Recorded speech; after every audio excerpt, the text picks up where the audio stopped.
ብሩኬ ወይ አንተ ጉድ ሰማ ማለትና ዳዊት እኮ ተለያዩ። ኧረ እባክሽ ግን ለማንም ሰው እንዳትናገር። ኧረ እኔ አልናገርም።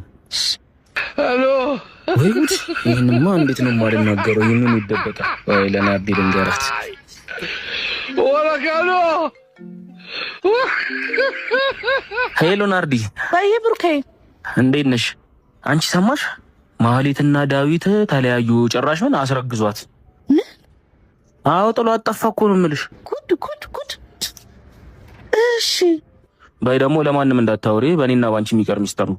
አረ ምን ይነገራል? አቤት። ሄሎ አንቺ ዳዊትና እኮ ማህሌት ተለያዩ። አረ እባክሽ እሱ ምን ይገርምሽ? ብታይ አስረግዟት፣ መንታ አስወልዷት፣ የሚላስ የሚቀመስ የለ። የኔ እናት አንጀታ ተጣብቃ ነው የተለያዩት ነው ማለት